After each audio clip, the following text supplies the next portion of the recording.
Bonjour à tous. Dans cette vidéo, je vous invite à regarder un petit best-of des meilleurs conseils en développement personnel que j'ai déjà donnés sur la chaîne Élite Proactive. Pour éviter que ces 10 erreurs qui sont très courantes gâchent vos efforts et vous condamnent à ne jamais atteindre vos objectifs personnels et financiers, je vais vous révéler des astuces concrètes qui vous seront très utiles. Donc restez jusqu'à la fin de cette vidéo pour ne rien rater. Parce qu'en plus d'avoir une vision claire sur ces obstacles qui vous freinent, vous allez découvrir que l'une de ces 10 erreurs peut être fatale si vous n'agissez pas rapidement pour l'éliminer. Mais juste avant de commencer, sachez qu'il y a pas mal de vidéos sur cette chaîne qui vous offrent plein d'astuces et énormément de conseils de bon sens.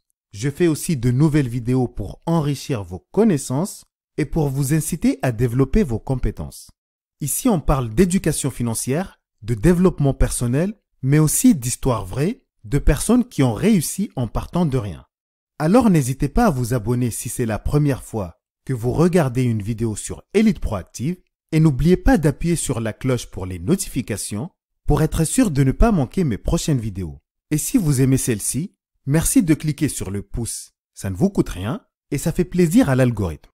Parlons maintenant de la première erreur à ne pas faire et qui peut vraiment vous empêcher de réussir. Cette erreur est très commune et on la fait tous sans vraiment s'en rendre compte. Il s'agit de ne pas avoir des objectifs clairs et définis. Aujourd'hui, il y a beaucoup de personnes qui savent très bien ce qu'ils ne veulent pas, mais elles n'ont aucune idée de ce qu'elles veulent vraiment dans leur vie. Ces personnes tournent souvent en rond sans jamais atteindre d'objectifs, tout simplement parce qu'elles n'en ont pas. Du coup, pour vous assurer de ne pas tomber dans ce piège, fixez-vous des objectifs SMART, c'est-à-dire spécifiques, mesurables, atteignables, réalisables et temporellement définis. Ensuite, prenez le temps d'écrire vos objectifs et surtout, gardez un œil dessus. La deuxième erreur, c'est de ne pas mettre en place un plan d'action efficace. En fait, une fois que vous avez choisi vos objectifs, vous aurez besoin d'un plan pour les atteindre. Et vous savez pourquoi? Parce que sans plan, vos objectifs restent des rêves. Alors, pour mettre toutes les chances de votre côté, divisez vos objectifs en petites étapes réalisables et créez un calendrier pour suivre votre progression. Cette technique va vous aider à rester concentré et motivé. La troisième erreur est l'un des plus grands ennemis de la réussite. C'est quelque chose qu'on fait consciemment ou inconsciemment et qui nous fait perdre beaucoup de temps. Il s'agit de la procrastination. Bien évidemment, lorsqu'on repousse constamment les choses, on a du mal à rattraper le retard accumulé et on se crée un stress inutile. En règle générale, les raisons profondes de la procrastination sont inconscientes. Mais certaines études mentionnent que parmi les causes de la procrastination, il y a par exemple la peur de l'échec ou de l'inconnu, mais il y a aussi le perfectionnisme, la surcharge mentale, etc. Du coup, pour vaincre la procrastination, je vous recommande d'utiliser la méthode Pomodoro qui consiste à diviser le temps de travail en périodes de travail intensif de 25 minutes, suivies de courtes pauses de 5 minutes. Vous pouvez aussi définir vos priorités et faire un peu chaque jour pour avancer vers vos objectifs sans vous mettre trop de pression. Mais dans cette vidéo, vous allez découvrir pourquoi certaines personnes semblent toujours attirer le succès et la prospérité, même dans les moments difficiles. Donc restez jusqu'à la fin de cette vidéo pour ne rien rater, parce que je vais vous expliquer comment ce simple mot peut vous apporter un changement de perspective et il peut vous aider à développer une mentalité d'abondance, mais en plus, il peut vous aider à prendre des décisions financières plus éclairées et à rester motivé et persévérant, même lorsque les choses se compliquent. Commençons dans un premier temps par une petite définition du mot gratitude. Selon le dictionnaire, la gratitude est un sentiment de reconnaissance et d'appréciation des bienfaits reçus. En plus de dire merci, avoir de la gratitude, c'est ressentir de la reconnaissance pour ce que l'on a. Mais la gratitude va bien au-delà de cette simple définition. Pour mieux comprendre la gratitude, il faut assimiler ses bienfaits et se rendre compte du changement qu'elle peut apporter à notre esprit et à notre comportement. En fait, la gratitude n'est pas un sentiment passager, c'est une attitude de vie. Avoir de la gratitude, c'est avoir la capacité de voir le positif, même dans les moments difficiles. C'est aussi de reconnaître les petites victoires et les grands bienfaits. Avoir de la gratitude, c'est aussi le fait d'apprécier ce que l'on a plutôt que de se focaliser sur ce qu'on n'a pas. Analysons maintenant la gratitude de manière un peu plus critique. D'abord, il faut savoir que la gratitude modifie des régions du cerveau liées à l'altruisme et au système de récompense. D'ailleurs, de nombreuses études ont démontré que pratiquer la gratitude augmente les niveaux de dopamine et de sérotonine, qui sont les neurotransmetteurs du bonheur. Donc, plus vous êtes reconnaissant, plus vous vous sentez bien. Mais ce n'est pas tout, parce que la gratitude renforce nos relations, puisque chaque fois que nous exprimons de la gratitude, nous reconnaissons l'effort des autres, ce qui crée un cercle vertueux de positivité et de bienveillance. Que la morale de cette histoire, c'est que le message est plus important que le messager. Et c'est justement ça ce que je tenais à vous dire, parce qu'on a tous tendance à vérifier qui a dit quoi, et le fait de se focaliser souvent sur une personne plutôt que sur sa parole, c'est une mauvaise habitude qui nous empêche d'acquérir plus de sagesse. Je pense que pour évoluer intellectuellement, il faut prendre le message et l'analyser avant de se forger une opinion. Du coup, une personne qui a un mindset positif et qui a un bon rapport à l'argent croit avant tout en sa capacité à réussir. Du coup, elle s'ouvre au monde et à toutes les possibilités. Cette ouverture la pousse à faire tout pour apprendre et pour se développer, et cette personne a plus de facilité à prendre des risques calculés et surtout à prendre des décisions financières judicieuses, et c'est ce qui fait qu'elle va considérablement augmenter ses chances de réussite. En réalité, le mindset est une structure mentale assez complexe qui a la capacité d'influer sur nos décisions financières ainsi que sur tous les aspects de notre vie. Tout simplement parce qu'il est influencé par nos expériences passées, notre éducation et notre environnement. Ainsi, les messages et les informations que nous recevons durant notre enfance, que ce soit à l'école, à la maison ou à la télé, façonnent notre manière de penser. D'ailleurs, la société joue un rôle énorme dans le conditionnement mental et la construction du mindset. Dans certaines cultures, par exemple, l'échec est stigmatisé et condamné, alors que dans d'autres, l'échec est considéré comme une étape naturelle et essentielle vers le succès. Mais aujourd'hui, il n'y a plus de barrière, parce que rien que le fait de comprendre le mécanisme de ce conditionnement est un premier pas qui permet de déconstruire les croyances limitantes plus facilement. En fait, notre cerveau est malléable comme du plastique, et les neurosciences ont prouvé que la plasticité cérébrale offre la possibilité au cerveau de se remodeler, de se réorganiser et de s'adapter en fonction de nos expériences et de notre apprentissage.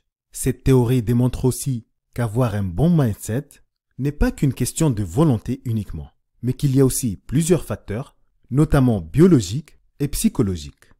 Sachez qu'il existe deux formes de mindset. D'un côté, il y a le mindset fixe, qui est une notion selon laquelle vous percevez vos capacités, vos talents et vos compétences comme étant innés et immuables. En gros, vous pensez que vous êtes né avec un certain niveau d'intelligence ou de talent et que vous ne pouvez pas faire grand-chose pour les changer, ni aller au-delà de vos capacités.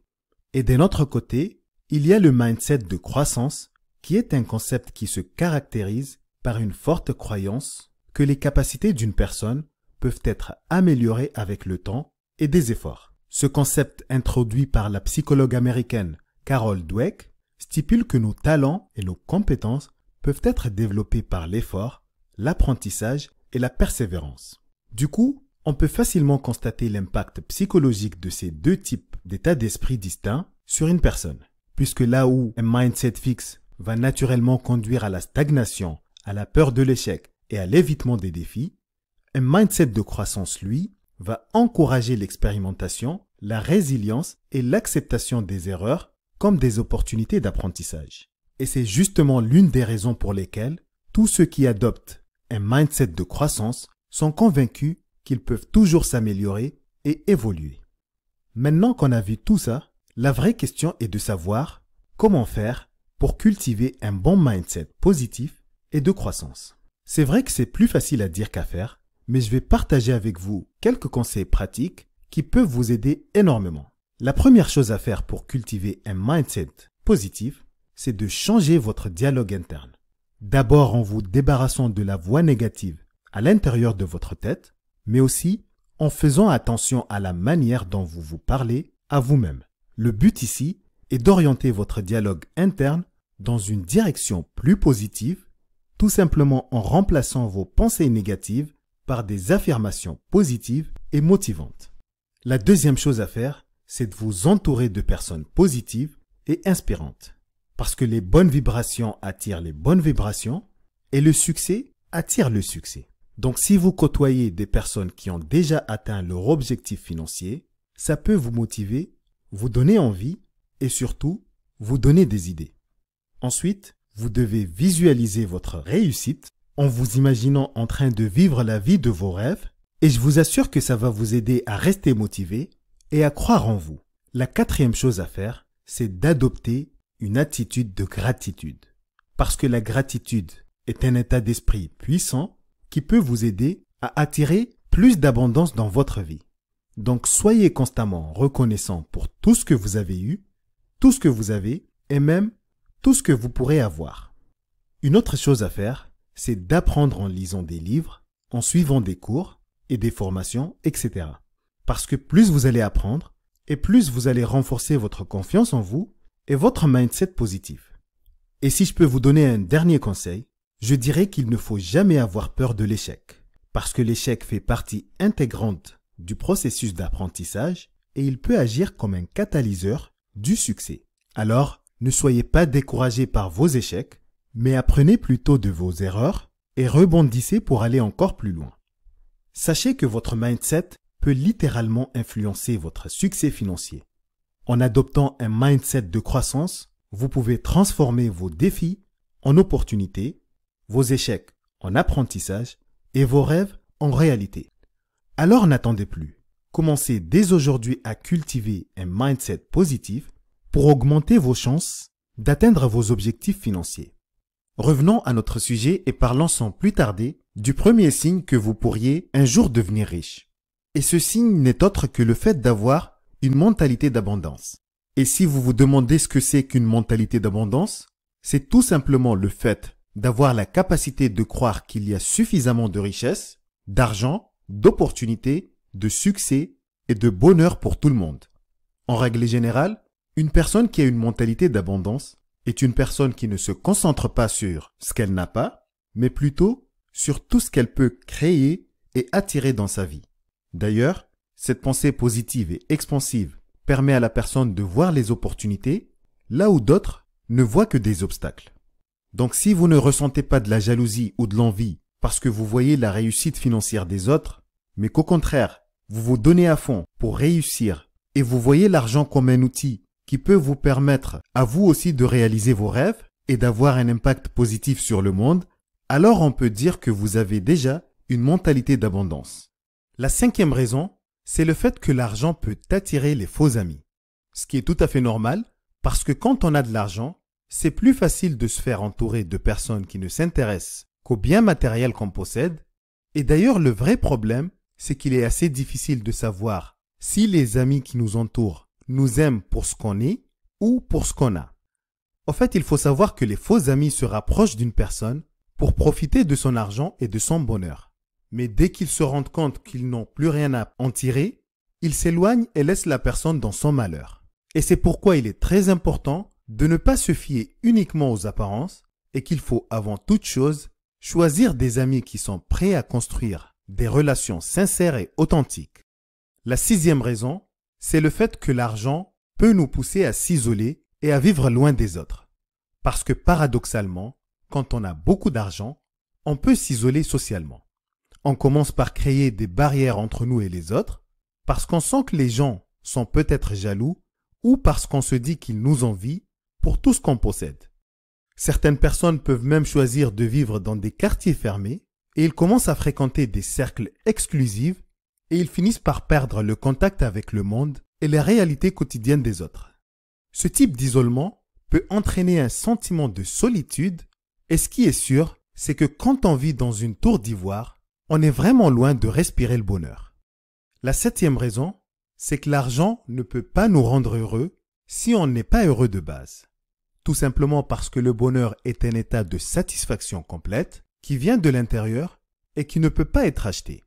Donc si vous n'êtes pas heureux sans argent, vous ne le serez pas non plus avec. En fait, l'argent ne changera rien à votre situation. Certes, il peut amplifier certains aspects de votre vie, mais il ne peut en aucun cas combler un vide émotionnel ou spirituel. Et c'est pourquoi il est primordial de penser à votre plénitude et de travailler régulièrement sur votre bien-être intérieur. La 8e raison, c'est le fait que l'argent peut nous donner l'impression de tout contrôler, alors que c'est loin d'être le cas. Il faut savoir que le fait d'avoir de l'argent peut donner un faux sentiment de contrôle sur la vie, alors que même les plus riches du monde ne sont pas maîtres de leur destin. Dans la vie, on peut tout planifier, mais en fin de compte, il y aura toujours des éléments imprévisibles qui vont nous rendre malheureux et que l'argent ne pourra jamais maîtriser, comme la perte d'un être cher par exemple, ou le fait d'être victime d'un accident, d'une catastrophe naturelle ou même d'une trahison. Et c'est justement pour ça qu'il faut toujours rester humble, profiter de chaque instant de bonheur et ne pas s'attacher à l'argent. La 9e raison, c'est le fait que l'argent ne peut pas sauver le monde. Parce qu'aujourd'hui, le monde est plein de problèmes et de défis complexes que l'argent ne peut pas résoudre. Il y a des problèmes comme les inégalités sociales, les conflits armés, le changement climatique, etc. Ces problèmes sont des réalités qui affectent tout le monde et même si vous êtes riche, vous pouvez peut-être faire le bonheur d'une ou de plusieurs personnes, mais vous ne pourrez pas sauver le monde, et encore moins rendre tout le monde heureux. Et pour finir, la 10e raison, c'est le fait que le vrai bonheur ne se trouve pas dans l'argent, mais plutôt dans les choses simples de la vie. Et c'est tout à fait logique, puisque le fait de passer du temps avec les personnes qu'on aime, le fait de profiter de la nature, de pratiquer des activités qui nous passionnent, sont des moments inestimables qui n'ont pas de prix et qui ne peuvent pas être achetés avec de l'argent. Aujourd'hui encore, je continue à m'auto-éduquer et à chaque fois que je me trouve dans une impasse, au lieu de laisser tomber, je cherche toujours à trouver des solutions. Et je peux vous assurer que tout ce que j'ai appris pendant mes études n'est rien comparé à ce que j'ai appris depuis le jour où j'ai pris l'initiative de m'auto-éduquer. D'ailleurs, je vais vous parler de ma méthode pour continuer à acquérir de nouvelles compétences avec le temps. Mais avant, je tiens à préciser que s'auto-éduquer c'est bien, mais c'est absurde d'apprendre juste pour apprendre ou de se donner la peine d'avoir des connaissances qui ne servent à rien. Du coup, personnellement, je fais un tableau chaque semestre pour lister des points faibles que j'ai détectés ainsi que les compétences que je dois acquérir. Ensuite, je choisis de commencer par un truc qui me plaît pour m'assurer que je ne vais pas laisser tomber et je m'engage à faire le maximum pour apprendre sans me mettre trop de pression. Et pour me motiver moi-même, une fois que j'ai constaté que j'ai développé une nouvelle compétence, je m'offre toujours un petit cadeau pour garder ma motivation. Et franchement, je vous invite à utiliser cette technique pour allier apprentissage et plaisir. Mais attention, vous devez éviter de vous surcharger d'informations inutiles parce qu'il ne suffit pas d'apprendre juste pour dire qu'on vient d'apprendre. En plus, ça ne sert à rien d'apprendre tout et n'importe quoi, mais il faut surtout apprendre de façon à ce qu'on puisse utiliser et appliquer tout ce que l'on apprend. Parce que c'est en adoptant une bonne attitude et en ayant une bonne stratégie d'apprentissage que vous pourrez profiter pleinement de l'auto-éducation. Peu importe d'où vous venez et ce que vous faites dans la vie, croyez en vos rêves et n'abandonnez jamais, même si les obstacles vous semblent insurmontables. N'ayez pas peur de penser différemment, de prendre des risques calculés, d'apprendre de vos échecs et de remettre en question les idées reçues. Donnez-vous au maximum et travaillez dur, parce que le succès ne se résume pas simplement à des idées géniales. Il faut aussi du travail acharné et de la patience. Et croyez-moi qu'avec de la détermination, de l'engagement et une vision claire, vous pouvez transformer votre vie et celle des autres. Et pour finir, soyez généreux, parce que le succès ne se limite pas à l'accumulation de richesses, mais c'est très important de partager cette richesse pour contribuer au bien-être des autres. Maintenant, je vais vous présenter quelques techniques qui sont simples mais efficaces et qui peuvent booster votre productivité. La première technique, c'est la technique Pomodoro, qui est une technique de gestion du temps développé par Francesco Cirillo à la fin des années 80 et qui consiste à travailler par intervalle de 25 minutes suivi de 5 minutes de pause. Cette technique permet de maintenir la concentration et d'éviter l'épuisement. La deuxième technique, elle n'est pas très connue et elle s'appelle la méthode GTD, que l'on peut littéralement traduire par « faire en sorte que les choses soient faites ». C'est une méthode d'organisation et de gestion des tâches mise au point par l'écrivain et consultant américain spécialiste de la productivité David Allen. Cette méthode est reconnue comme étant la méthode infaillible pour réussir tout ce qu'on entreprend et elle peut être appliquée au travail comme à la maison.